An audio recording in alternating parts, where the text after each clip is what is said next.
Today we're going to be making fruit scones. This is a different recipe to the one we usually do at school as it makes bigger scones. And this recipe is from the BBC Good Food website. Pause this now to look over the recipe.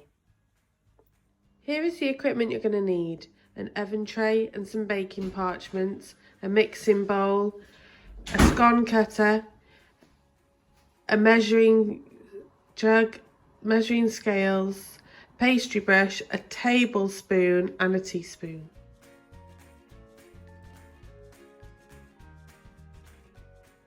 Put the 350 grams of self-raising flour into the mixing bowl.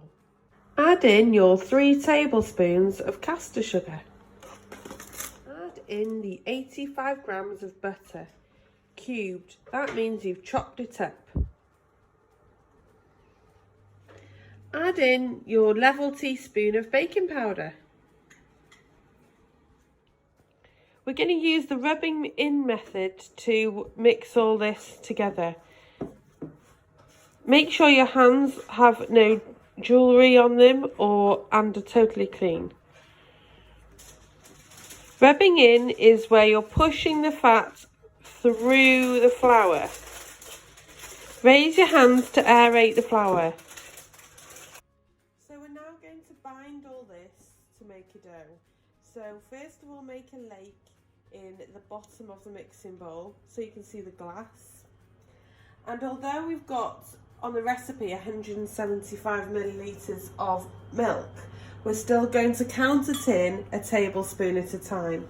So hold the tablespoon over the measuring jug. The measuring jug is there to catch any spillage. 1,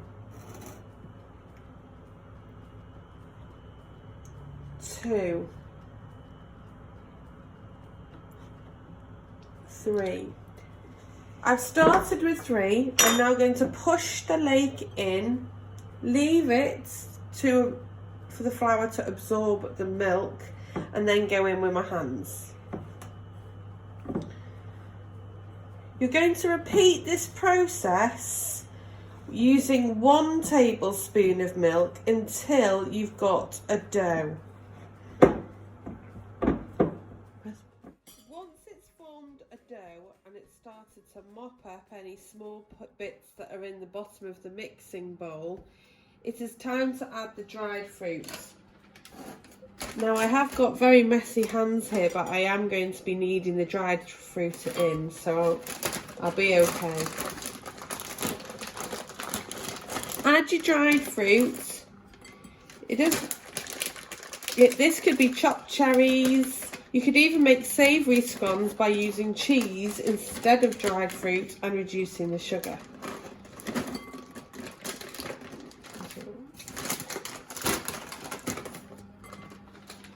Don't get rid of the milk that you've used to bind the dough, because that can be used for glazing.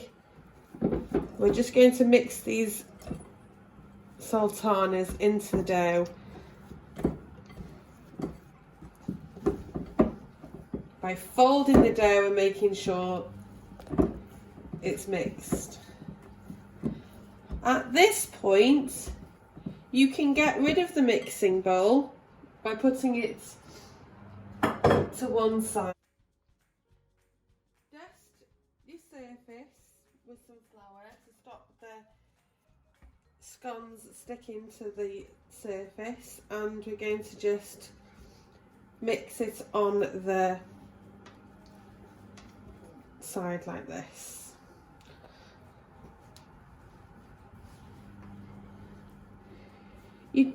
I wouldn't recommend using a rolling pin as you'll make them too small, but make sure that your scones are the same height as your cutter. If you haven't got a cutter, you can divide it evenly.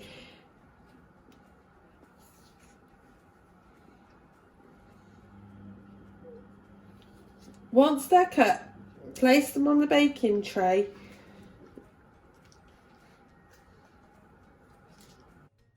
Glaze the scones with the leftover milk. The milk will make them crunchy on the outside but still light and fluffy inside. And now these need to bake at 180 degrees for around 10 minutes. Put them in the middle of the oven for 10 to 15 minutes. Once they're out the oven, allow them to cool down. Once they are cooled, cut them in half, put some butter and jam on them, and if you've got some cream, even better, and serve them to your whole family and see what they think. Try and complete a star diagram to show their opinions.